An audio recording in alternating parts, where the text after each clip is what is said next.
Bonjour à tous et bienvenue sur ce webinaire intitulé Introduction à Microsoft Flow et Power Apps. Je suis Gala Pupel, je suis consultante en Business Intelligence. J'ai 6 années d'expérience sur la plateforme de données de Microsoft, dont SQL Server et Power BI. Peut-être que certains d'entre vous m'ont déjà croisé, puisque j'ai fait partie du groupe utilisateur SQL Server Paris, et puis du groupe d'usagers Power BI de Montréal, où j'ai fait la connaissance de Sophie Marchand.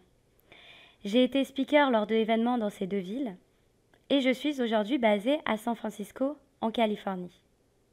Je suis vraiment très heureuse de vous présenter ce webinaire sur Microsoft Flow et Power Apps. Vous allez voir que ces deux outils vont vous permettre d'être davantage autonome et de gagner du temps dans votre travail de tous les jours. Vous allez pouvoir créer des applications et automatiser des processus par vous-même, sans avoir besoin de l'IT ou d'une armée de développeurs. Pourquoi? Parce que ce sont des outils qui sont créés pour vous, en tant que Power User. Si vous travaillez déjà bien avec Excel, eh bien vous êtes prêt pour travailler avec Power Apps et Microsoft Flow. J'ai 1 heure pour vous présenter ces deux outils, afin que vous sachiez à quoi ils servent, quel type de licence ils requièrent, et comment finalement démarrer avec. L'idée, c'est de vous donner les billes pour que vous puissiez, à la fin de ce webinaire, commencer à vous connecter et à jouer avec ces outils. Si jamais vous souhaitez aller plus loin et sortir des modèles standards que je vais vous montrer lors de ce webinaire, sachez que j'ai réalisé une formation qui sera bientôt disponible sur le site du CFO Masqué. Elle se nomme Décupler les possibilités de Power BI grâce à Microsoft Flow et Power Apps. Commençons donc par l'agenda de ce webinaire. Comme vous pouvez le voir, en 1 heure, ça va être vraiment très chargé, mais j'aimerais vraiment vous donner un tour d'horizon de l'ensemble de ces deux applications. Donc nous verrons d'abord ce qu'est la Power Platform, qui permet aux utilisateurs métiers, aux citizen développeurs, de pouvoir développer leur application ou bien leur processus sans avoir forcément besoin d'écrire une ligne de code. Nous verrons ensuite ce qu'est Microsoft Flow, les différents concepts, qu'est-ce qu'un déclencheur, qu'est-ce qu'une boucle, ainsi que l'ensemble de l'interface. Je vous ferai 3 démonstrations. La première sera la création d'un flux d'approbation, donc avec le modèle fourni par Microsoft Flow. Je trouve que le concept d'approbation peut être très utile dans un environnement professionnel. Je souhaitais donc vous le montrer. Nous verrons ensuite comment il est possible de mixer des données on-premise et cloud dans un même flux. Donc je vous ferai une démo également là-dessus. Et puis ensuite, je vous présenterai les différentes synergies avec Power BI et je vous ferai une démo sur les fameuses data alerts qui peuvent être enrichies grâce à Microsoft Flow. Nous parlerons ensuite de l'extensibilité de Microsoft Flow. Comment, au-delà des connecteurs existants, est-ce que Microsoft Flow peut communiquer avec le monde extérieur? J'en profiterai pour vous faire une démonstration sur l'application mobile de Microsoft Flow. Nous verrons ensuite les applications métiers, qu'est-ce que sont les fameux Line of Business. Et puis, je vous présenterai Power Apps, donc comment démarrer avec Power Apps. Nous verrons ensuite comment créer une application Power Apps avec un modèle. Puis nous verrons ensuite la gestion des environnements, les différentes stratégies de données qui peuvent être mises en place pour éviter la perte des données. Et puis enfin, nous verrons la tarification qui a changé, qui est toute récente, qui vient juste d'être annoncée par Microsoft au mois d'octobre. Donc je vous ferai un petit récapitulatif de ce qui a changé par rapport à la tarification précédente. Donc un programme assez chargé pour ce webinaire, donc je vais donc commencer dès à présent. Commençons donc par découvrir ce que sont ces business apps. Vous en connaissez certaines, j'en suis sûre. Ces business apps qui sont en fait une partie de la Power Platform de Microsoft et qui permettent de rendre le développement d'applications ou de processus beaucoup plus facile. Les interfaces de ces outils, elles vont vous permettre de créer facilement vos applications ou d'automatiser vos processus sans avoir besoin de coder. Et ces applications, elles sont réparties sur 3 grandes fonctions qui sont mesurer, agir et automatiser. Mesurer, vous l'aurez compris, il s'agit de Power BI, agir, il s'agit de Power Apps et automatiser de Microsoft Flow. Donc ces 3 outils ont vraiment pour vocation d'accroître l'autonomie des utilisateurs, c'est-à-dire qu'en tant qu'utilisateur, étant donné que vous connaissez le mieux la donnée et donc les besoins associés qui peuvent en résulter, eh bien c'est vous finalement qui avez le plus de pouvoir. Et donc ces outils sont maintenant à votre disposition pour pouvoir créer toutes sortes d'applications sans besoin d'écrire une ligne de code. On parle de low code, c'est-à-dire pas besoin d'être un développeur, pas besoin de connaître du C# ou bien du .NET pour pouvoir créer une solution. On parle également de Citizen Developer. Le terme Citizen Developer dans le langage de Microsoft fait référence à ces power users qui vont être capables de développer des applications via cette plateforme justement sans écrire de code. Il reste quand même une possibilité pour les développeurs, les vrais développeurs, d'aller plus loin et puis de coder dans ce cas-là. Par exemple, si vous regardez pour Microsoft Flow, donc Logic Apps, qui est le moteur de workflow qui est en dessous de Microsoft Flow. Donc, étant donné que cette plateforme est un véritable écosystème, l'ensemble de ces outils sont interconnectés. Et puis, en plus d'être interconnectés, ils partagent des données communes et aussi des connecteurs et des passerelles. Par exemple, le Common Data Model est commun à l'ensemble de ces outils. Les connecteurs, vous le verrez, sont communs pour Power Apps et Microsoft Flow, ainsi que la passerelle qui est commune pour l'ensemble de ces applications. Commençons donc avec l'introduction sur Microsoft Flow. Qu'est-ce que Microsoft Flow ? Donc Microsoft Flow est un moteur de workflow qui est là pour aider les citizen developers ou les power users à automatiser leurs tâches et leurs processus. Donc Microsoft Flow n'est pas limité seulement aux services Microsoft, aux outils Microsoft. Il est possible aussi d'utiliser des données, donc de se connecter à d'outils tiers comme par exemple Twitter ou Mailchimp ou bien Dropbox ou bien Gmail pour n'en citer que quelques-uns. Donc certains connecteurs sont compris dans les licences, d'autres sont seulement disponibles avec un compte premium. Donc je parlerai de la tarification plus tard dans ce webinaire. Mais en tout cas, sachez que Microsoft Flow vous permet de gagner du temps au quotidien puisqu'il va permettre d'automatiser l'ensemble de vos processus, automatiser des tâches répétitives, etc. Par exemple, vous pouvez, avec Microsoft Flow, recevoir des notifications sur votre téléphone lorsque vous recevez un email important. Ou vous pouvez synchroniser vos fichiers, c'est-à-dire par exemple enregistrer vos pièces jointes automatiquement quand vous les recevez un email sur un répertoire. Ou bien collecter de la donnée, comme collecter des données qui proviennent de Twitter par exemple, et enregistrer ces données automatiquement dans un fichier Excel ou une base de données SQL Server, etc. Donc plein de scénarios qui étaient des tâches répétitives, qui étaient faites manuellement jusqu'à présent, que vous allez pouvoir automatiser. Donc beaucoup de connecteurs, je vous en présenterai quelques-uns dans le cadre des démos. Et puis Flow donc, se connecte à la fois sur des données cloud et on-prem, et je vous le montrerai dans le cadre de la démo. Comment démarrer ou commencer quand on veut réaliser ces premiers workflows? Donc en termes de licence, vous pouvez déjà créer des workflows via Microsoft Flow en utilisant un compte gratuit. Si vous avez une licence Office 365, c'est également inclus, la création de workflow, ou Dynamics 365 aussi, ou Microsoft Flow possède sa propre tarification également, qui vient de changer comme je vous l'ai dit, donc j'en parlerai à la fin de ce webinaire. Pour créer un flow, comment démarrer? Se connecter à flow.microsoft.com. Via Power Apps, vous pouvez également créer des flows, et aussi depuis SharePoint.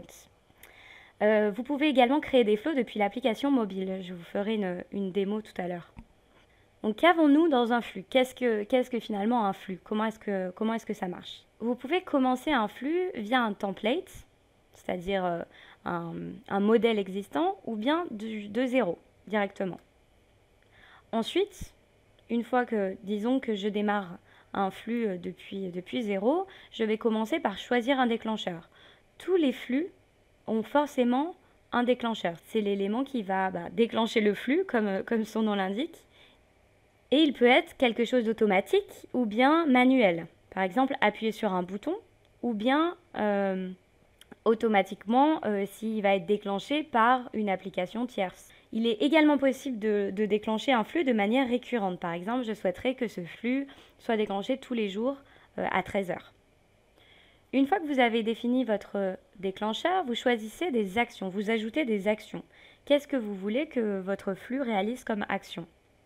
Donc il peut y avoir plusieurs actions, par exemple approuver, envoyer un email, récupérer des informations, copier un fichier, enfin il y en a vraiment énormément.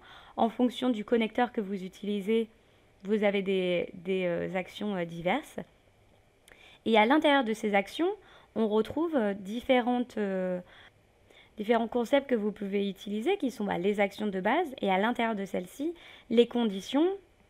Vous pouvez mettre des conditions ou vous pouvez rajouter des boucles qui vont faire que votre flux va boucler jusqu'à ce que l'ensemble de votre dataset, par exemple, soit lu.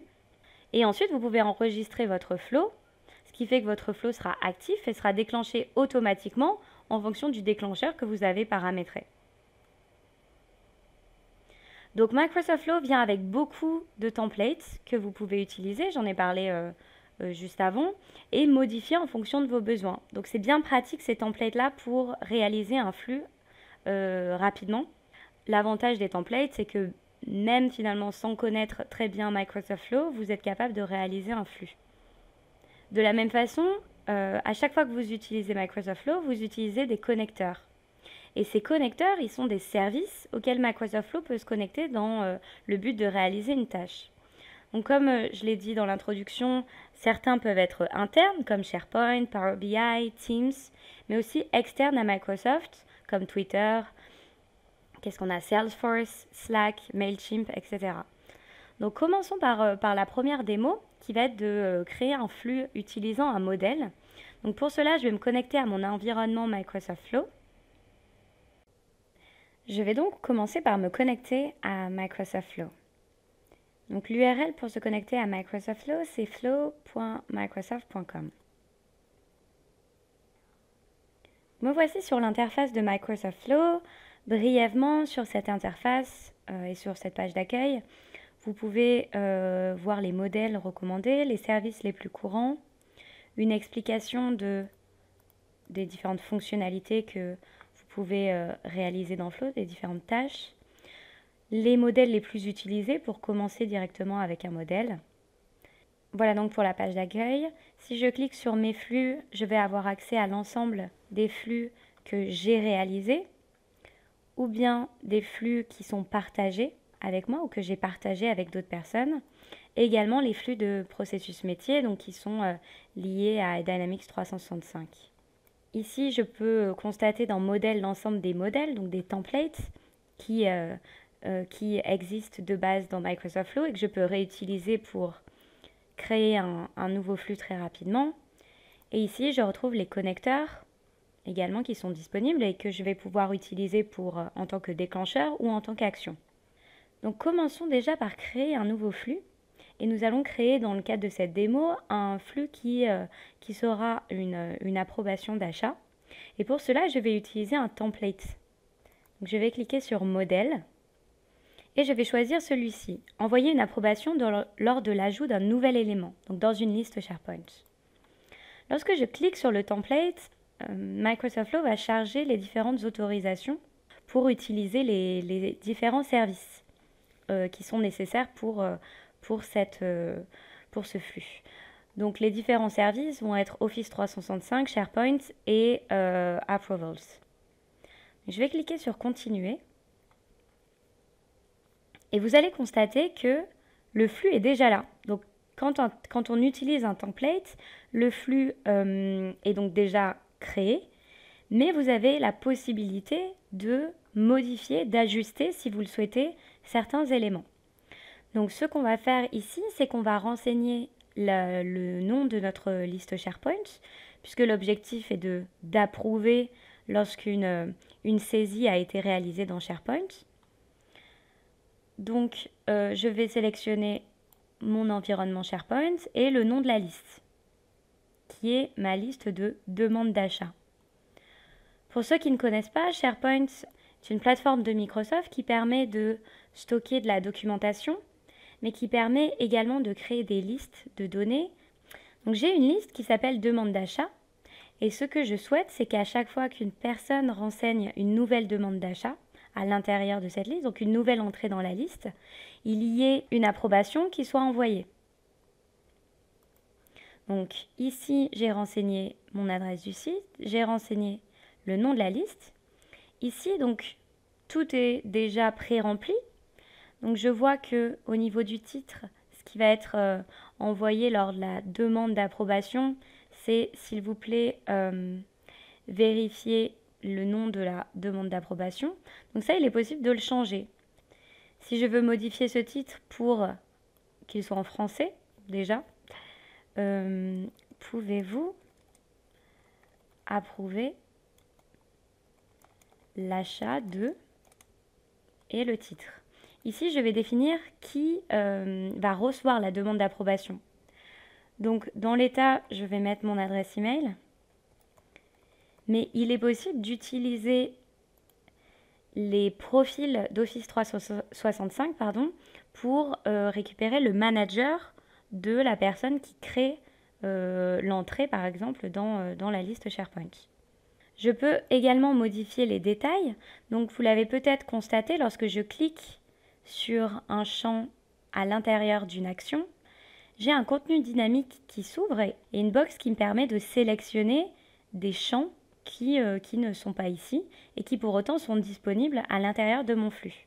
Donc par exemple, ici dans le détail, au lieu d'avoir le nom de la personne qui a fait la demande et la date de création, je vais enlever la date de création et je vais ajouter le prix du produit que j'ai sélectionné. OK ? Si je regarde la continuité du flux, j'ai une condition, je vais vous parler des boucles, des conditions, etc., qui sont des éléments que vous pouvez ajouter à l'intérieur de vos actions. Donc, quand la réponse est approuvée, si oui, le créateur de l'élément dans la liste recevra un email comme quoi sa demande a été approuvée. Sinon, il recevra un email comme quoi sa demande a été rejetée. Donc, on va enregistrer notre flux. Et on va ajouter une nouvelle demande d'achat dans la liste SharePoint. Donc, je vais par exemple ajouter souris.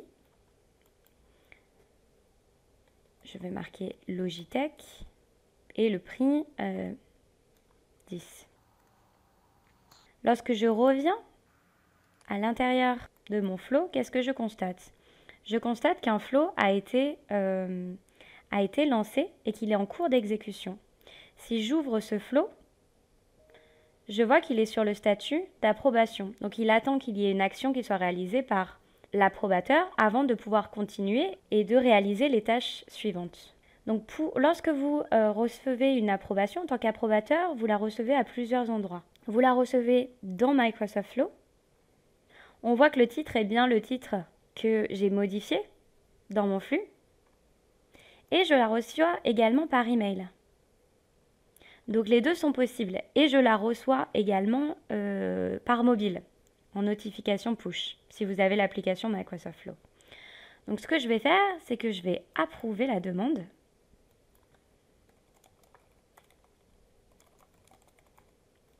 Et soumettre. Il n'y a plus d'approbation, qu'il n'y a plus rien en attente. Et si je vais maintenant sur mes flux, je vois que l'opération est réussie. Donc le flux s'est correctement déroulé. Et je peux cliquer sur le flux pour voir le détail de l'exécution. Un peu comme un ETL quand vous pouvez suivre les différentes étapes pour voir comment elles se sont déroulées. Et je vois que, oui, le résultat de l'expression était true parce que j'ai validé l'approbation. Et donc, j'ai reçu l'email. Étant donné que je suis à la fois demandeur et approbateur, je reçois les deux emails. Donc, votre demande a été approuvée par Galapupel avec le commentaire. Donc, voilà pour la première démo. Donc, vous voyez que même sans connaître Microsoft Flow, vous pouvez déjà créer un flux en utilisant le template et vous pouvez modifier ce template pour ajuster en fonction de vos besoins. Microsoft Flow et les données on-prem. Il est possible de mixer des données qui proviennent du cloud et qui proviennent de réseau local. Donc pour cela, vous devez installer une passerelle. Cette passerelle est la même que vous utilisez déjà peut-être pour Power BI ou pour Power Apps. Donc c'est une gateway qu'il faut installer sur son ordinateur pour qu'elle puisse faire le lien entre les services cloud et les données locales. Je vous ai mis la liste des sources de données disponibles qui fonctionnent avec la passerelle parce que toutes les sources de données ne fonctionnent pas avec la passerelle. Et puis surtout pour information, la passerelle peut seulement être créée dans votre environnement par défaut. Lorsque vous travaillez sur Microsoft Flow ou sur Power Apps, vous devez sélectionner un environnement. Par défaut, vous serez sur votre environnement par défaut justement. Mais vous pouvez créer d'autres environnements, de type production, test. J'y reviendrai quand je parlerai du centre d'administration. Donc je vais vous montrer comment est-ce que vous pouvez justement utiliser cette passerelle pour pouvoir transférer des données qui proviennent du cloud vers un environnement de données locales. Me voici donc sur mon environnement Microsoft Flow. Pour télécharger les passerelles, cliquez sur l'engrenage en haut à droite, puis sur passerelle.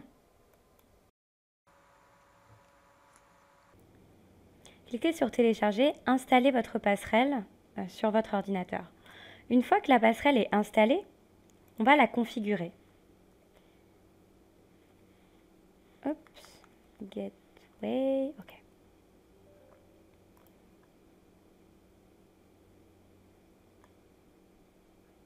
Donc, pour configurer votre passerelle, vous avez besoin de vous connecter.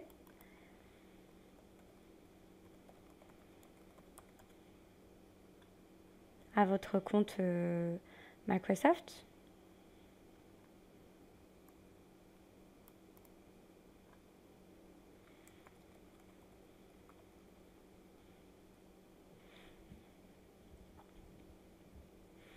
Donc là, il m'explique qu'il ne trouve pas la gateway, la passerelle, et donc je dois en créer une. Lors de la première installation, c'est ce qui va se passer. La première configuration, c'est ce qui va se passer. Donc, appelons par exemple cette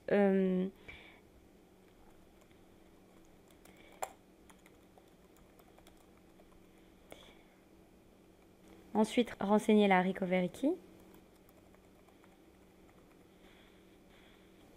Et puis, cliquez sur configurer. Donc là, la passerelle va être créée. Ça prend un petit peu de temps. Ok, c'est assez rapide finalement. Donc on peut voir les différentes applications qui utilisent cette passerelle et on voit aussi Default Environment. Donc c'est ce que j'expliquais plus tôt. Pour l'instant, seulement l'environnement par défaut peut être utilisé est utilisé par la passerelle installée. Donc revenons sur notre environnement Microsoft Flow et sur la page passerelle. Comme vous pouvez le constater, la passerelle a été détectée. Si jamais elle ne l'avait pas été, vous pouvez rafraîchir votre page pour qu'il retrouve la passerelle. Maintenant que la passerelle est correctement installée, nous allons pouvoir commencer notre scénario. Donc, quand vous installez la passerelle, vous n'avez pas besoin de définir quel type de connexion est-ce que vous allez utiliser avec cette passerelle. Donc, on va utiliser une nouvelle fois un template. Ce qu'on va faire, c'est qu'on va utiliser Twitter pour récupérer des données, des hashtags. Et on va aller insérer ces hashtags directement dans une base de données SQL. Donc vous avez déjà le template. C'est vrai que les templates sont très pratiques ça vous évite de devoir tout recréer depuis from scratch. Donc je les utilise aussi beaucoup. Quand vous vous connectez, vous devrez saisir votre compte Twitter ainsi que votre compte SQL Server. Et bien c'est parti. Donc je clique ensuite sur continuer. J'avais déjà configuré mon compte Twitter au préalable. C'est pour ça qu'il ne me l'a pas redemandé. Vous, si vous ne l'avez pas fait, vous devrez le renseigner à ce moment-là. Donc texte de recherche. Alors il y a eu un tremblement de terre hier matin à San Francisco. C'est assez impressionnant. C'était la première fois que je vivais ça. Donc on va chercher Earthquake pour voir si justement je vais capter les tweets liés à ça. Dans le nom de la table, eh ben, j'ai une table toute faite qui s'appelle Twitter, donc je vais vous montrer ici. Hop, donc j'ai créé ma table Twitter, qui est très simple, hein. Il y a 3 colonnes, tweet, date et lieu. Pour le mapping des champs, je vais donc mapper tweet avec le contenu du tweet en lui-même. Texte du tweet. Pour la date, je vais chercher la date et l'heure de publication du tweet, puisque le format de ma date dans ma base de données est au format datetime. Il s'agit donc du champ création. Et le lieu, est-ce qu'on a un emplacement? Emplacement de l'utilisateur. C'est magnifique. Ok. Et donc, je vais cliquer sur enregistrer. Et ce qui va se passer maintenant, c'est qu'à chaque fois qu'un nouveau tweet sera détecté sur Twitter, il sera automatiquement envoyé sur ma base de données SQL. Donc avant que quelqu'un tweete, je peux faire un test. Donc je vais cliquer sur ce bouton qui permet de tester ces flux dans Microsoft Flow et je vais cliquer sur enregistrer et tester. Mon flux est donc en attente d'un tweet. Je vais aller voir les options. Je vois que l'exécution a été correctement réalisée. Je peux cliquer sur Insert Row pour voir finalement ce qui a été inséré dans ma table, dans ma colonne. Et puis je peux également faire un execute pour vérifier que les données sont bien là. Voilà pour cette démonstration qui prouve qu'on peut vraiment à la fois lier des données qui proviennent du cloud sur des bases de données qui sont en local sur mon ordinateur. Microsoft Flow et Power BI. Il existe des synergies entre ces différents outils et vous pouvez donc utiliser ces deux outils et les faire travailler ensemble de différentes façons. La première est comment Microsoft Flow va pouvoir interagir avec Power BI est au travers des data sources. C'est-à-dire que Flow va pouvoir alimenter des sources de données et puis Power BI va utiliser ces sources de données pour alimenter ses classeurs. On est sur une relation indirecte entre Microsoft Flow et Power BI. Il est également possible, au travers des live datasets, des jeux de données temps réel, d'insérer de la donnée via Flow dans Power BI. Et enfin, la troisième interaction entre Flow et Power BI est via les data alerts. Vous l'avez peut-être déjà utilisé, le fait de mettre une alerte sur une tuile dans un dashboard Power BI.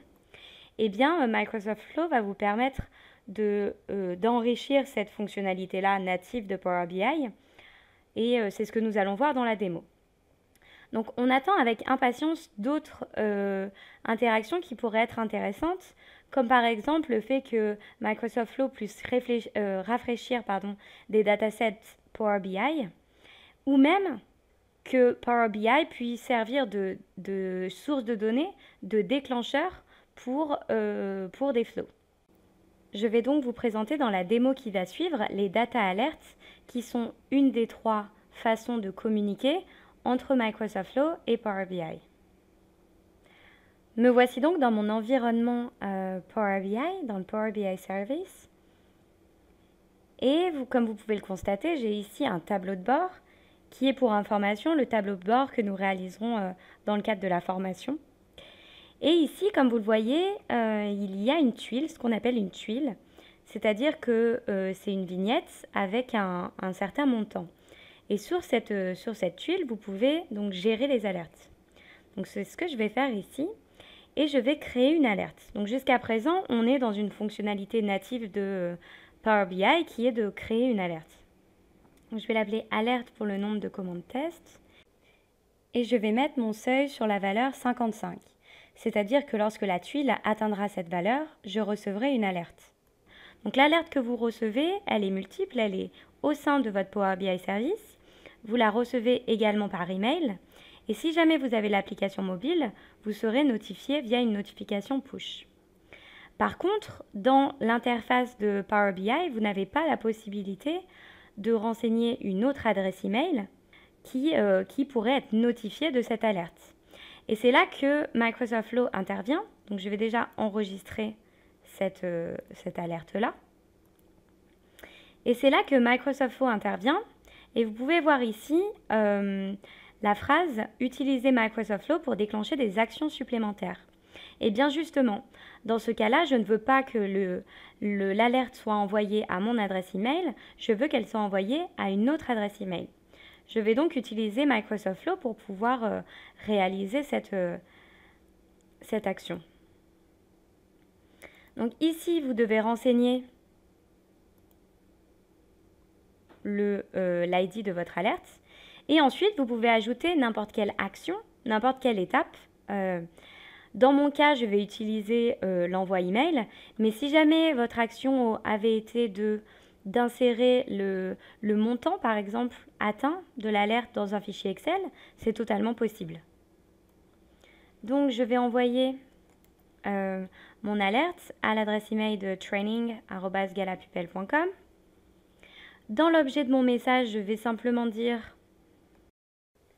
donc, le seuil de l'alerte qui sont avec la variable seuil d'alerte a été atteint. Donc vous voyez à droite, le contenu dynamique sont en fait les variables disponibles issues de Power BI. A été atteint. Et puis dans le corps du courrier, je vais saisir « Merci de faire le nécessaire ». Je vais ensuite ajouter un lien vers l'URL de la vignette.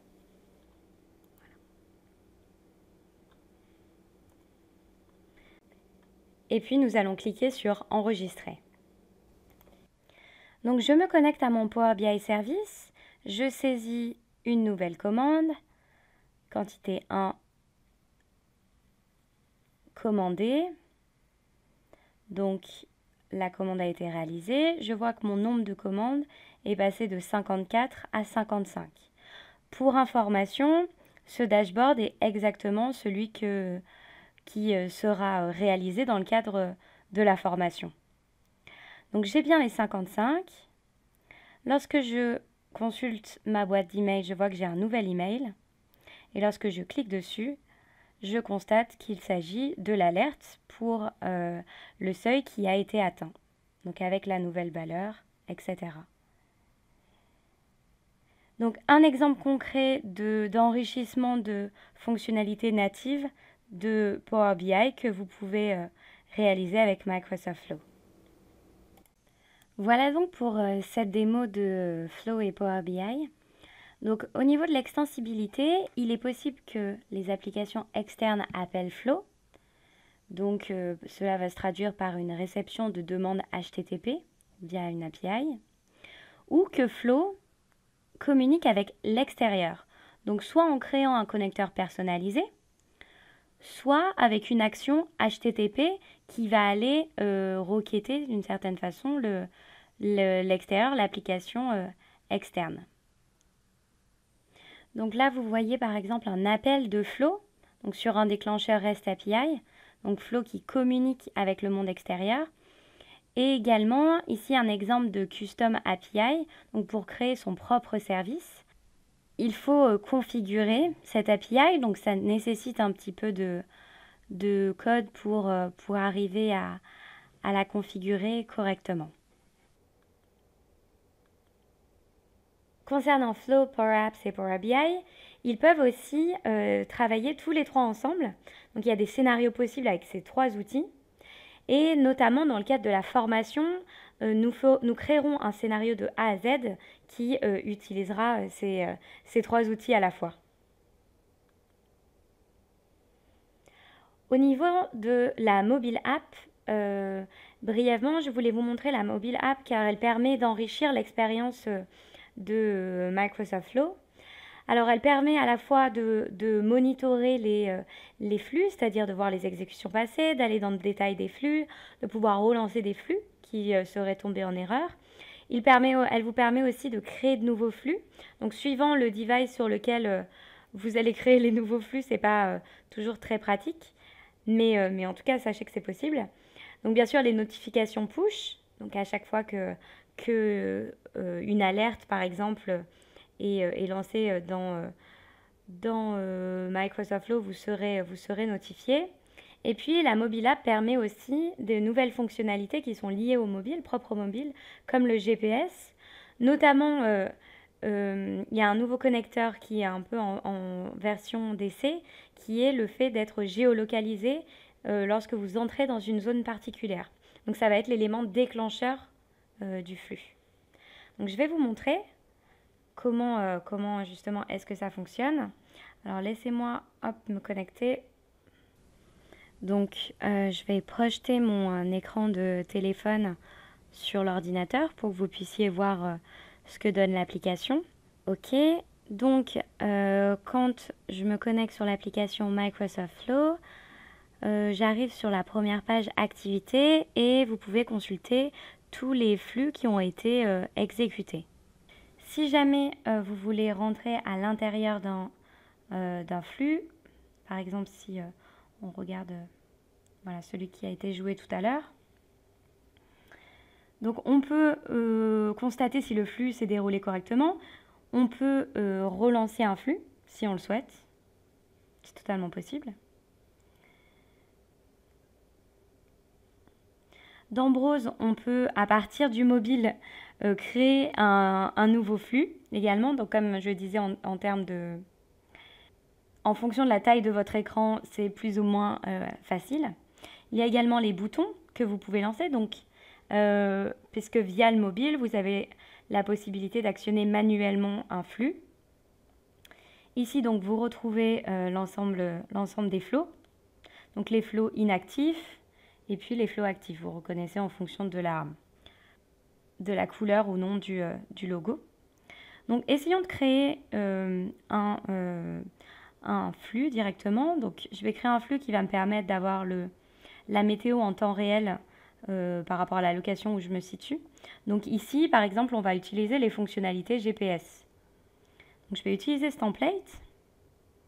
On a la possibilité d'analyser un petit peu. Donc c'est sûr que c'est pas très pratique pour ajouter de nouveaux champs, etc. Mais bon, l'UI est quand même assez intéressante, même si je vous conseille de développer l'ensemble de vos flux Microsoft Flow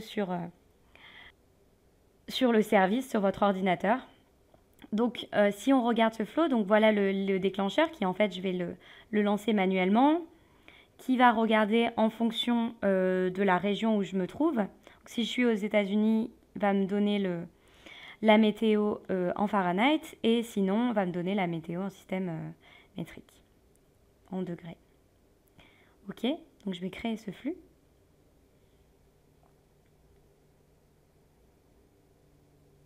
Donc c'est vrai qu'en termes d'ergonomie, c'est pas si mal, mais pour créer un flux, c'est quand même un peu difficile. Il faut mettre ses lunettes. Ok? Donc mon flux a été créé. Si je regarde dans la liste de mes boutons, je vois que j'ai un nouveau bouton. Donc je viens d'appuyer dessus. Et j'ai mes notifications. Très bien, il ne va pas pleuvoir. Voilà, donc brièvement pour vous montrer ce que ça donne sur l'application mobile.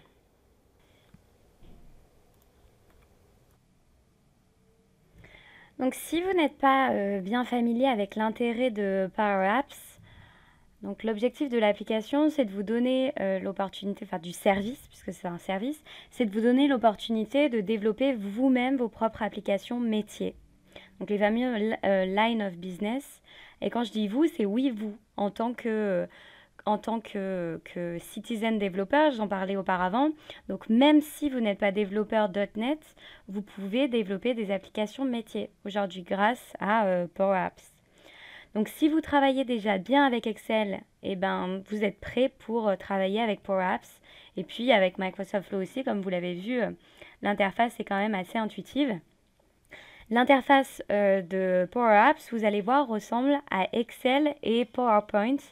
Donc je pense que Microsoft avait bien une volonté de montrer que ça suit des outils qui sont à destination de tous. Par exemple, vous avez comme dans Excel la barre de formule. Bah, vous avez la même chose dans Power Apps. et vous pouvez glisser-déposer des éléments sur votre écran directement. Donc un peu comme dans PowerPoint, vous avez aussi le menu à droite. Bon, je vais vous montrer de paramétrage qui ressemble énormément à PowerPoint.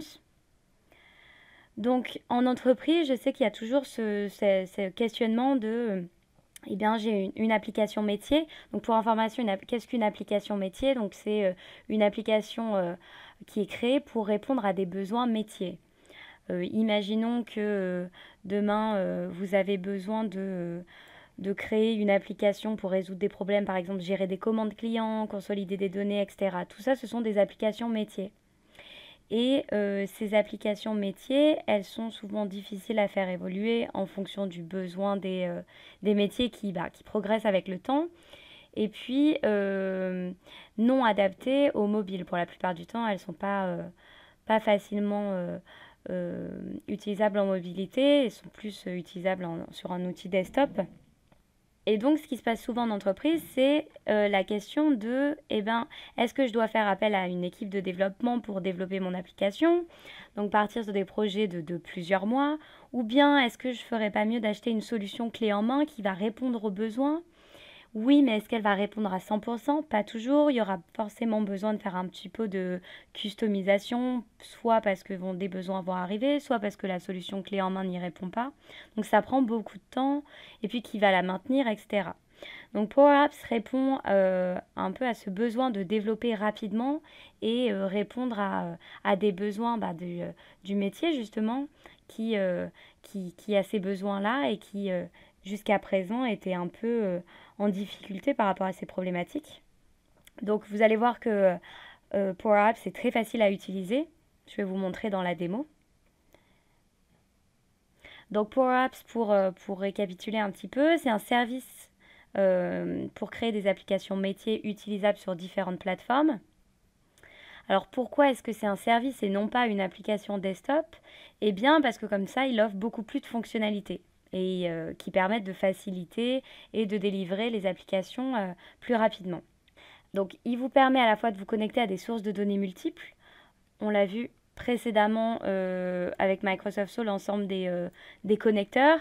Et bien vous avez la même chose dans Power Apps. Donc vous pouvez créer votre application qui va être branchée sur n'importe quelle source de données. Vous avez la possibilité ensuite de créer des applications, des formulaires, des workflows, etc. sans avoir besoin d'écrire une seule ligne de code.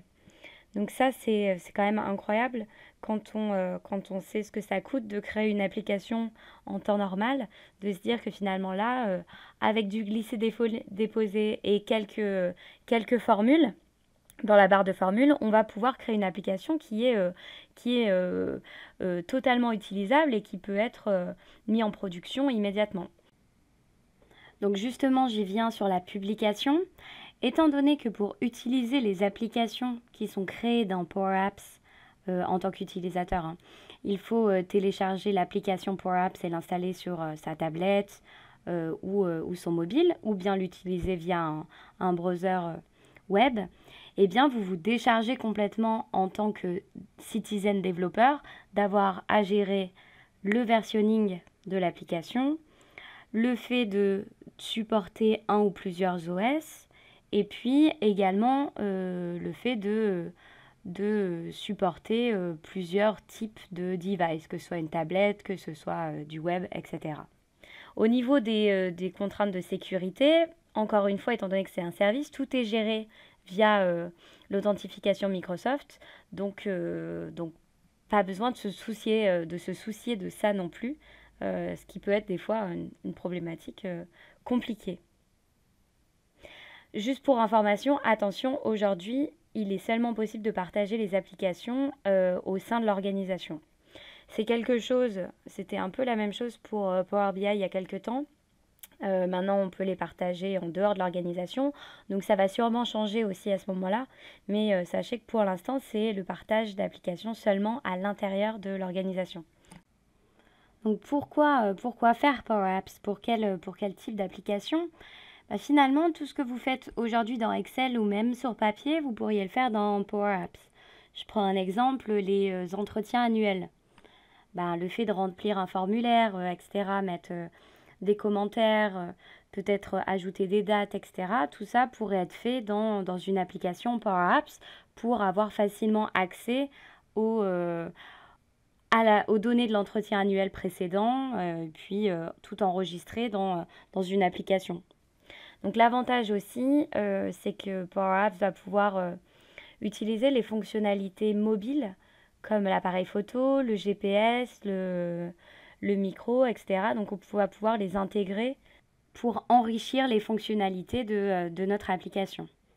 Donc je vais vous montrer, comme ça au moins vous verrez comment est-ce que ça fonctionne. Donc me voici donc dans mon environnement Power Apps, donc mon Power Apps Studio, qui est disponible donc sous forme d'application web. L'URL pour y accéder, c'est web.powerapps.com et vous pouvez l'utiliser dans tous les derniers navigateurs. Alors, Power Apps Studio est vraiment conçu pour avoir une interface utilisateur qui est familière à la suite Office. Je vais vous présenter ça. Dans le cadre de la démo, on utilisera un template existant.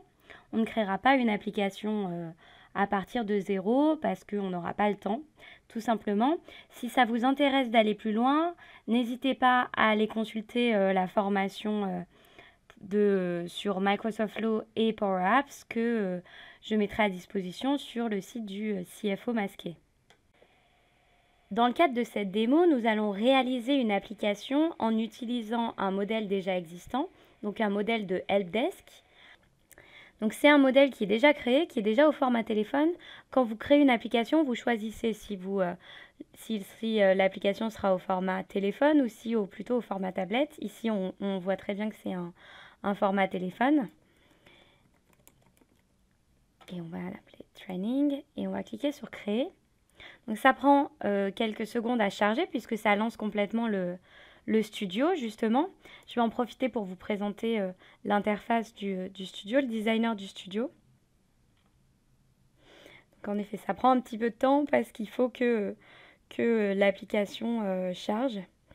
Il semblerait que l'application ait besoin de mon compte Office 365.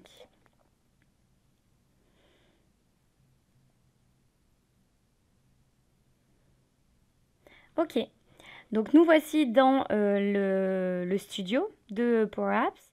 Comme vous pouvez le constater, on a une interface qui est assez familière aux utilisateurs de la suite Office. On retrouve ici une barre de formules dans laquelle vous allez ajouter des formules, un peu comme dans Excel, qui vont définir le comportement d'un contrôle sélectionné. Ici, vous avez la barre de navigation à gauche qui affiche tous les écrans et les contrôles de votre application. Au milieu, donc, vous avez l'application en elle-même que vous êtes en train de créer. Ici, vous avez les propriétés. Donc là encore, ça ressemble beaucoup, je trouve, à PowerPoint avec les différentes propriétés avancées, etc. Si je sélectionne un élément, je vais pouvoir voir l'ensemble de ses propriétés. Et ensuite, ici, vous avez un ruban qui va vous permettre de réaliser des actions.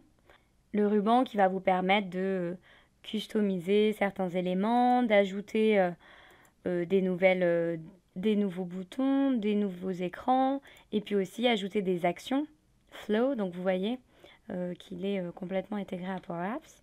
Donc lorsque vous voulez tester votre application, vous avez un bouton ici qui vous permet d'afficher un aperçu de l'application. Vous pouvez aussi cliquer sur F5. Donc imaginons que je souhaite soumettre un ticket. Hop. Donc là je suis dans l'application. Donc je vais créer un nouveau ticket en disant problème d'équipement. Ici, je peux choisir, on va dire que c'est PC, mais Hi, et mon écran ne fonctionne plus. Donc là, on est vraiment dans une application métier hein, de création de tickets. Hop. Je l'ai créé. Et voilà. Et mon ticket a été complètement créé. Donc vous pouvez constater qu'avec un template, finalement, l'application est déjà créée. Puisque là, elle me permet d'enregistrer des tickets. D'ailleurs, si je clique sur affichage et data source, on peut voir que les tickets sont créés sur mon compte Office 365. Donc les modèles, les templates, en fait, sont déjà des applications pré-créées, on va dire. Donc vous pouvez les réutiliser facilement. Si vous souhaitez créer des applications from scratch et vraiment comprendre le fonctionnement des différents calques, des boutons, etc., je vous invite donc à suivre ma formation sur le site du CFO masqué. Alors une fois que cette application a été réalisée, vous devez l'enregistrer pour qu'elle puisse être partagée sur le portail. Donc c'est dans Fichier enregistré. Vous pouvez configurer un logo, vous pouvez changer la couleur du logo, vous pouvez changer le symbole qui sera sur le logo. Donc là, je l'enregistre, c'est-à-dire que maintenant, elle est disponible sur le portail. Attention, les applications que vous créez, elles ne sont partagées qu'avec les membres de votre organisation. Il n'est pas possible encore de partager à l'extérieur de l'organisation. Donc voilà pour cette démo sur Power Apps. Le centre d'administration, donc en tant qu'administrateur, vous pouvez accéder au centre d'administration pour définir les environnements ainsi que les stratégies de données, gérer les licences, etc. pour Microsoft Flow et Power Apps. Donc vous en avez deux, admin.flow.microsoft.com ou admin.powerapps. Donc je vais en ouvrir un des deux. Vous allez voir que finalement les deux se ressemblent énormément. Alors, donc me voici donc dans l'administration. Ici sur l'onglet environnement, je vais pouvoir gérer l'ensemble de mes environnements. Vous pouvez donc créer plusieurs environnements, des environnements de production, des environnements de test. Donc ça peut vous permettre de réaliser des stratégies de déploiement, par exemple. Vous pouvez donner des accès aussi séparés par environnement. Par exemple, si vous avez un support niveau 1, alors il supportera plutôt l'environnement de test, alors que le support niveau 3 supportera plutôt un environnement de production. Pour créer des environnements, c'est ici. Donc vous avez la possibilité de créer des environnements de production ou d'essai. Donc il faut par contre une licence Flow pour pouvoir réaliser ça. Dans le cadre d'une licence Office 365, vous pourrez juste créer des environnements d'essai. Donc ici, je suis sur mon environnement par défaut. D'ailleurs, pour information, les passerelles, donc j'ai fait une démonstration tout à l'heure avec les passerelles, elles sont pour l'instant seulement utilisables par environnement. Elles ne sont pas partagées pour l'ensemble des environnements. Mais surtout, elles sont disponibles que dans l'environnement défaut pour l'instant. Donc j'espère que ça va changer. Donc si je regarde un peu mon environnement, je peux constater l'ensemble des applications qui sont sur cet environnement. Donc c'est là qu'on voit que en fait le centre d'administration est partagé entre les deux outils et également mes flux. Donc si j'ai besoin de désactiver un flux, je peux le faire directement d'ici. Si j'ai également besoin de changer les propriétaires, je peux aussi gérer le partage et modifier les propriétaires de mon flux. Donc je rentre, dans le cadre de la formation, je rentre plus dans le détail de ces différents environnements. Et concernant les stratégies de données, ce qui est assez intéressant aussi, c'est qu'au niveau des stratégies de données, justement, on va pouvoir éviter la perte de données, donc faire une protection contre la perte de données. Donc vous pouvez voir ici que j'ai créé une stratégie, donc pour vous montrer. Voilà. Donc à quoi servent les stratégies? Donc vous avez deux groupes qui sont seulement les données business et pas de données business autorisées. Donc bon, là, elles ne sont pas organisées correctement. Mais dans l'état, vous pouvez séparer pour éviter que des flux qui utiliseraient ces deux connecteurs soient créés. Donc si jamais, par exemple, dans mon cas ici, j'ai mis OneDrive et ici, j'ai l'ensemble de toutes mes autres applications, un utilisateur crée un flux qui va aller mixer Twitter et OneDrive, eh bien, il aura un message d'erreur lui expliquant que ce n'est pas possible de mixer des données qui proviennent, qui sont des données métiers uniquement et des données qui ne sont pas métiers, etc.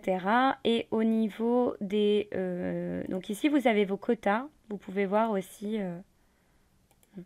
Ici, vous pouvez voir les quotas. Donc, sachant qu'on est sur une licence Office 365, on a le droit à 2000 exécutions. Si vous êtes sur un plan Flow classique, vous n'aurez plus cette limite-là. Les licences ont complètement changé. Je vous les présenterai à la fin du webinaire. Et vous pouvez aussi télécharger la liste des utilisateurs. Donc voilà, donc une plateforme qui est partagée, comme je vous l'ai montré ici. Donc je suis dans Power Apps et j'ai exactement la même chose. Donc ça va vraiment partager l'ensemble des configurations, des configurations que vous allez créer vont être partagées entre les deux outils. Typiquement, voici le type de scénario que vous pouvez réaliser en utilisant la gestion des environnements. Donc ici, on voit un cloisonnement par pays avec des environnements de dev, de test et de production. Donc les environnements sont cloisonnés et l'ensemble des applications entre chaque environnement est également cloisonné. Alors, au niveau de la tarification de Microsoft Flow, elle a complètement changé par rapport à ce qu'on avait avant, P1, P2, etc. Aujourd'hui, il y a deux plans. Un plan qui est par utilisateur, donc à 15 $ US, qui va permettre de créer autant de flows qu'on le souhaite et qui permet d'utiliser toutes les capacités de l'outil. On n'est plus limité en nombre d'exécutions. Les exécutions sont plus partagées entre le nombre d'utilisateurs avec un pool d'exécutions. Tout ça, ça n'existe plus. Et ensuite, un plan plus par flow où finalement, à 500 $ US, où on va avoir 5 flows qu'on va pouvoir se partager au sein de l'entreprise, peu importe le nombre d'utilisateurs. Donc ça change complètement ce qu'il y avait auparavant. C'est plus facile, on va dire, d'utilisation. Après, le plan P1, P2 qui a été mixé, c'est le plan le plus cher qui a été... Il n'y a plus le plan à 5 $, c'est le plan directement à 15 $, donc c'est vrai que c'est plus cher qu'auparavant.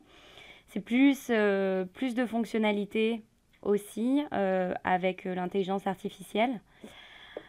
Par contre, donc on ne le voit pas ici, mais au niveau des licences Office 365, donc c'est toujours la même chose, ça n'a pas changé, limité à 2000 exécutions. Par contre, les connecteurs custo, ça n'en fait pas partie, et les données on-prem n'en font pas partie non plus. Mais sinon, ça reste la même chose. Le plan gratuit n'existe plus. Du moins, il n'existe plus en l'état. Comme auparavant, vous aviez besoin d'une licence gratuite pour Flow et une licence gratuite pour Power Apps. Maintenant, un nouveau plan a été développé par Microsoft, il s'appelle le Community Plan, et il vous permet de tester à la fois le CDS, Microsoft Flow et Power Apps gratuitement pour accroître vos connaissances des outils. Donc c'est finalement encore mieux. Au niveau de la tarification de Power Apps qui a changé également, on retrouve deux plans. Donc un premier plan qui va être par utilisateur, par application. Donc vraiment pour commencer à démarrer avec la solution, vous pouvez créer jusqu'à 2 applications. Et un second plan qui est en fait un mix du plan P1 et P2 qui était auparavant, où vous allez être cette fois illimité, peu importe le nombre d'applications que vous allez créer. Donc c'est vraiment dans je pense dans une stratégie de scalabilité, de dire que les utilisateurs peuvent commencer avec une ou deux applications tranquillement, et puis si vraiment il y a un besoin d'en créer plus, passer sur le second plan. Au niveau de l'exécution des flows, auparavant, avec le plan P2, si je me souviens bien, il était possible d'exécuter des flows qui n'étaient pas du tout en lien avec Power Apps. C'est plus possible aujourd'hui, donc il faudra avoir une licence dédiée dans Microsoft Flow.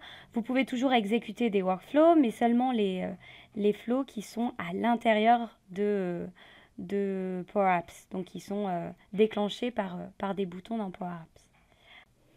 Au niveau des autres fonctionnalités, donc elles sont partagées. On n'a plus de différenciation par rapport comme on pouvait avoir avant entre le P1 et le P2. La seule différence, c'est au niveau du Common Data Service, donc on va avoir une capacité plus importante pour le plan par utilisateur. Et sinon, au niveau des autres features, justement, c'est exactement la même chose entre les deux plans. Donc vraiment, c'est une volonté de lisser, de rendre plus facile aussi la lecture des plans, parce que c'est vrai qu'auparavant, c'était un peu complexe la différence entre ce P1 et ce P2. Donc le webinaire touche maintenant à sa fin. En lien utile, vous retrouverez la nouvelle tarification d'octobre. Donc vous pouvez la parcourir pour comprendre quelles sont les fonctionnalités qui seront incluses ou non en fonction de votre plan. Et puis également le Community Plan ou le plan des communautés qui vous permettra de commencer à utiliser gratuitement Microsoft Flow Power Apps et le Common Data Service. Merci beaucoup.